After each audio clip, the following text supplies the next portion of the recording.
ప్రియులారా, ప్రార్థన చేసుకుందాం. పరిశుద్ధుడా, మీకే స్తుతులు స్తోత్రాలు చెల్లిస్తూ ఉన్నాం.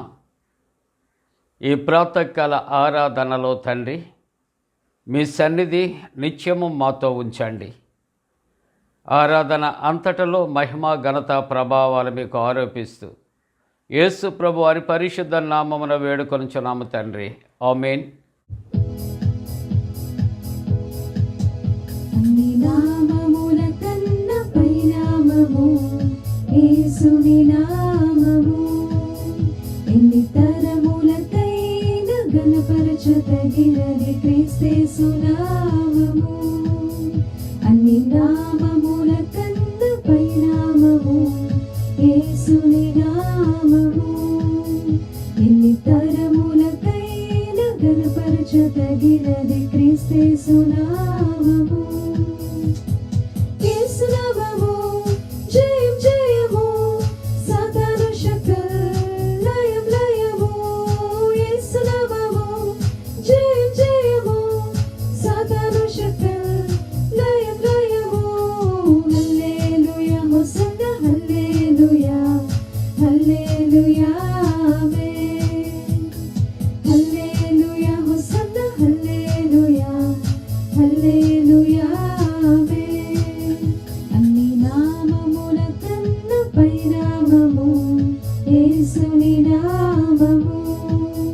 ఎన్ని తరములకైన ఘనపరచదగినది క్రీస్తేసు నామము. పాపముల నుండి విడిపించును యేసుని నామము.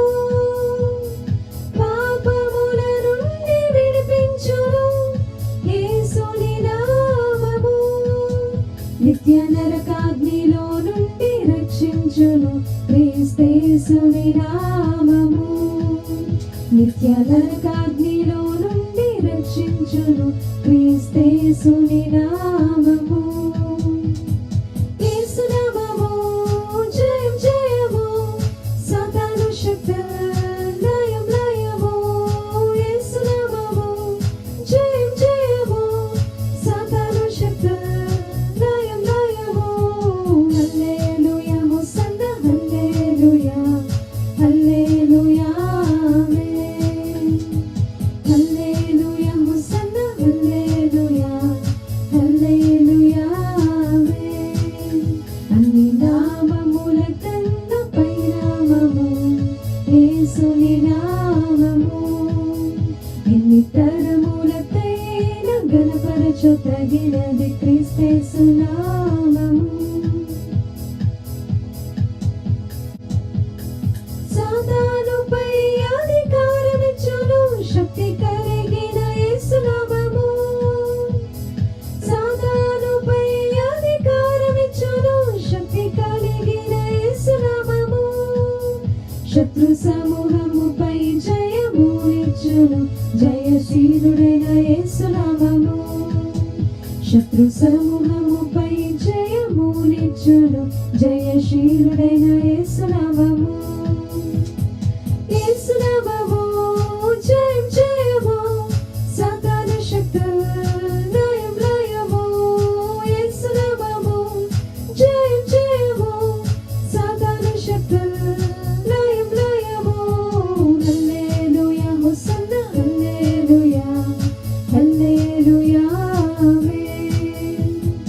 హల్లెలూయా హోసన్నా హల్లెలూయా హల్లెలూయా ఆమేన్.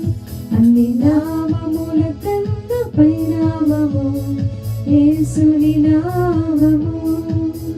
ఎన్ని తరములకైన ఘనపరచదగినది క్రీస్తేసు నామము. ప్రియులారా, ఈ ప్రాతకాల ఆరాధనలో పాల్గొన్న ప్రతి కుటుంబానికి ప్రభు పెరట శుభాలు తెలియజేస్తూ ఉన్నాను.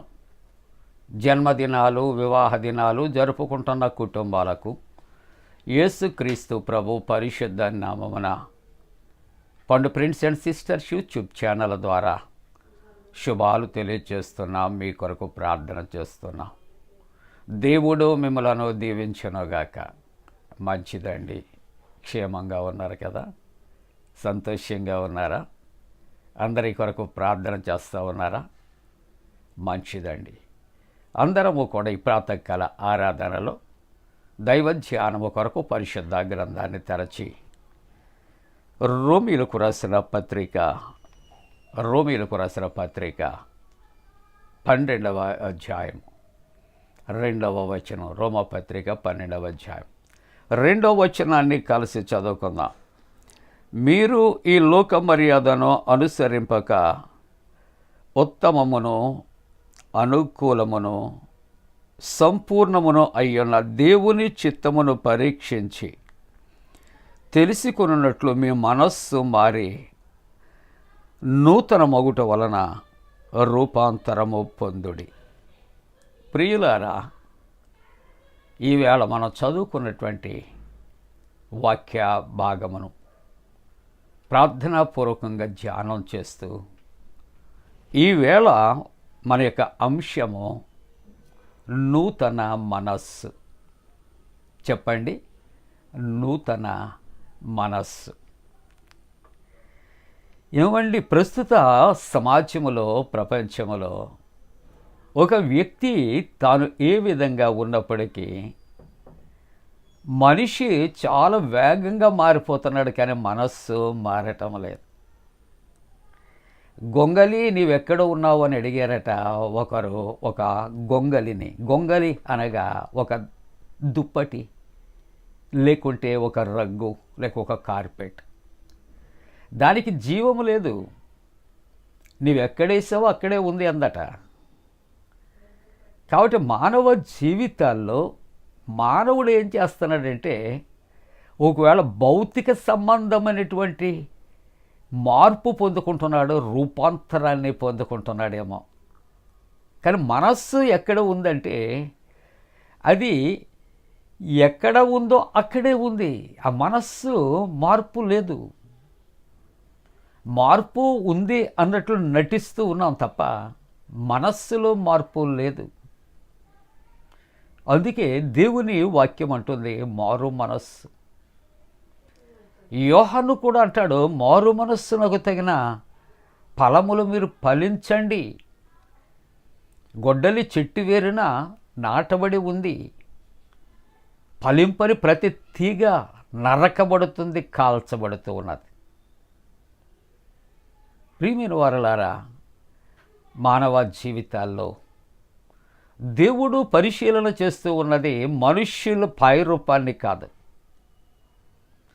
అందుకనే దావీదు విషయాల్లో యెహోవా దేవుడు అంటాడు, మనుష్యులు పై వాటిని చూస్తారు, యెహోవా హృదయాన్ని లక్ష్య పెడతాడు. కనుక ఈ యొక్క శరీరము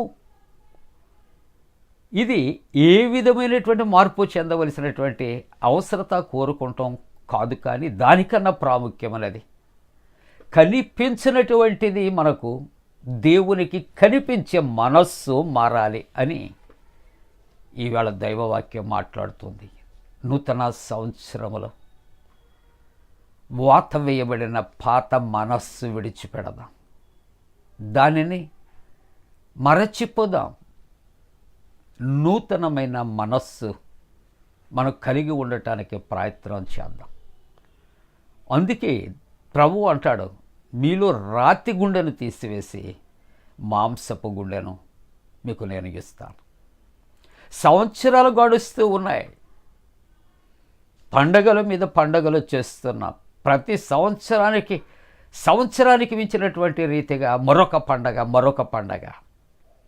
కానీ దేవునికి కావలసినది పండగ, సెలబ్రేషన్స్ అనేది కాదు, కానీ మన జీవితాల్లో మార్పు ఆయన చూస్తూ ఉన్నాడు. ఈ నూతన సంవత్సరంలో నేను ఎవరికి తెలియనేమో, నా మనస్సు ఎవరికి తెలియదేమో. ఒకవేళ నా మనస్సు ఇదిగో మార్పు చెందింది అని ఒకవేళ లోకస్తులు అనుకున్న నటనా జీవితాన్ని జీవిస్తున్నానేమో, కానీ మనుష్యులకు మనం భయపడవద్దు, ప్రభువుకి భయపడదు. నూతన సంవత్సరముల దయాకిరీటం ఇచ్చిన దేవునికి భయపడి ఆ సంవత్సరముల దయాకిరీటముతో నూతనమైన మనస్సు మనం కలిగి, నూతనమైన మనస్సు కలిగితే మన ప్రవర్తన నూతన పరచబడవలసినటువంటి, మన మాటలు నూతన పరచబడవలసినటువంటి, మన జీవితము నూతన పరచబడవలసినటువంటి అవసరత ఉంటూ ఉన్నది ప్రియులారా. అందుకనే దేవుని యొక్క వాక్యము కూడా మనం చూస్తున్నప్పుడు క్రీస్తు యేసునకు కలిగిన మనస్సు మీరును కలిగి ఉండుడి. పరిశుద్ధ గ్రంథములో అనేక మంది దేవునికి వ్యతిరేకులైనటువంటి వారు దేవుని యొద్దకు వచ్చారు, మార్పు చెందారు.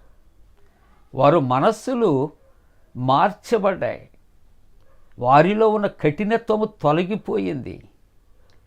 ప్రభు యొక్క ప్రేమను కలిగిన మనస్సు, ప్రభువుకి కలిగినటువంటి క్షమాపణ అనే మనస్సు పొందుకున్నటువంటి వారు అనేక మంది మరి ప్రభు యొక్క శిష్యులుగా, ప్రభు యొక్క విశ్వాసులుగా ఎంతోమంది వారు ఉన్న పరిస్థితులు జ్ఞాపకం చేస్తుంది. కాబట్టి ఈ నూతన సంవత్సరంలో దేవుని యొక్క ఉద్దేశ్యం మన యొక్క మనస్సులు మారవలసినటువంటి అవసరత ఉంటుందని ఆయన ఆశపడుతున్నాడు. అందుకని మీరు లోక మర్యాదను అనుసరింపక ఏది ఉత్తమం అనుకుంటున్నారు, ఏది అనుకూలమో అనుకుంటున్నారు, ఏది సంపూర్ణమయ్యున్నది అనుకుంటున్నారు.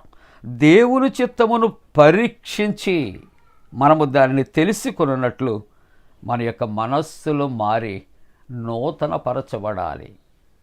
ప్రియులారా, దేవుని యొక్క వాక్యములో రాజుల 2వ గ్రంథము 5వ అధ్యాయం మొదటి నుండి మనం చదువుకుంటూ ఉన్నప్పుడు మనకు తెలిసిన సత్యం, అక్కడ సిరియా సైన్యాధిపతి నయమాను బలవంతుడు పొరుగు శత్రు సైన్యాల మీద జయం పొందాడు. కానీ భౌతిక సంబంధమైన కుష్ఠరోగి తను చెరగొని తీసుకుని వచ్చినటువంటి ఇశ్రాయేలు కుమార్తె తన యజమానురాలతో అంటుంది, అమ్మా, ఇదిగో షోమ్రోనులో అక్కడ దేవుని ప్రవక్త ఉన్నాడు, ఆయన దగ్గరికి వెళితే నా యజమాని శుద్ధుడవుతాడు. అతడు మంది మార్బలముతో ఎన్నో కోట్ల విలువైనటువంటి కానుకలతో వెళ్ళాడు. అక్కడ ఉన్నటువంటి ఎలీషా ప్రవక్త అతనికి ఇచ్చిన సలహా మేరకు అతడు వెళ్ళి మరి యొక్క యోర్దానులో 7 మారులు ములిగాడు, శుద్ధుడయ్యాడు. విలువైనటువంటి వెండి వస్త్రాలు బహుమానముగా ఇవ్వబోతున్న సమయంలో వాటిని నిరాకరించి తను వెళ్ళిపోతున్నాడు. చిన్న ప్రవక్త గెహజీ ఉన్నాడు, అతడట పరుగున వెళ్ళాడు. వారితో అంటున్నారు, ఇదిగో మన్యము నుండి ప్రవక్తలలో 2 యౌవనస్తులు వచ్చారు, వారి కొరకు ఇదిగో 2 మణుగులు వెండి 2 వస్త్రాలు ఇవ్వండి అన్నప్పుడు, అయ్యా 2 మణుగులు కాదు 4 మణుగులు తీసుకో, నీకు ఏవి కావాలో తీసుకోమని మరి అతనికి ఇచ్చినప్పుడట గెహజీ చిన్న ప్రవక్త తీసుకుని వెళ్ళాడు. అవి ఇంటి దగ్గర భద్రపరుచుకున్నాడు. ఎలీషా ప్రవక్త దగ్గర ఏమీ ఎరగనట్లు నిలబడ్డాడు. పెద్ద ప్రవక్త ఎలీషా చిన్న ప్రవక్త గెహజీని అడుగుతున్నాడు, నువ్వు ఎక్కడికి వెళ్ళావు? అయ్యో, నేను ఎక్కడికి వెళ్ళలేదే. పెద్ద ప్రవక్త ఎలీషా ఏమంటున్నాడో తెలుసా? నా మనస్సు నీతో రాలేదా? ప్రియమైన దేవుని బిడ్డలారా, ఈ కథ చాలామందికి చక్కగా తెలుసు, చక్కగా చెబుతూ ఉంటారు. కానీ మన జీవితాల్లో ఎన్ని తెలిసినా, ఎన్ని ఎరిగినా, ఎన్ని మనం బోధిస్తున్నా దేవుడికి కావలసింది బోధించటం కాదు, ప్రకటించటం కాదు, పాడటం కాదు, ప్రార్థించటం కాదు. ఈ వాక్య భాగంలో మనస్సు మార్చబడాలి, పాత మనస్సు తీసివేయబడాలి. క్రీస్తు మనస్సు మనము కలిగి ఉండాలి, మారు మనస్సు కలిగి ఉండాలి. నూతన సంవత్సరంలో నూతన మనస్సు కలిగి మనము నూతన పరచబడదాం. అలా చేయటానికి దేవుడు తన పరిశుద్ధాత్మ కూడిన మనపై మెల్లగా కుమరించరుగాక. ఆమేన్. ప్రార్థన. పరిశుద్ధుడా, నూతన సంవత్సరంలో మాకు నూతనమైన మనస్సును పుట్టించు నాయన. దేవా, జన్మదినాలు, వివాహ దినాలు జరుపుకుంటున్న కుటుంబాలను దీవించు. పరీక్షలు సిద్ధపడుచున్న బిడ్డలు, రాస్తున్న బిడ్డలను ఆశీర్వదించమని నీ సన్నిధిలో ప్రార్థిస్తూ ఉంటున్నా.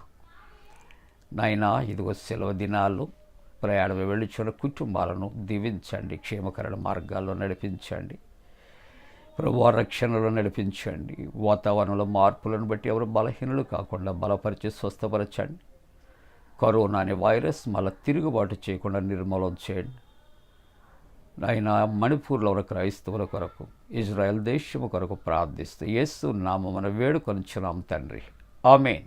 పరలోకమందున మా తండ్రి, నీ నామం పరిశుద్ధపరచబడనుగాక, నీ రాజ్యం వచ్చునుగాక, నీ చిత్తం పరలోకమందున వేర్చినట్టు భూమి అందు నెరవేరునుగాక. మా ఇందిన ఆహారం నేడు మా దయచే, మా ఎడల అపరాధం చేసిన వారిని క్షమించిన ప్రకారముల ప్రథమ క్షమించము, శోధంలోని తెక్క కీడును తప్పించము.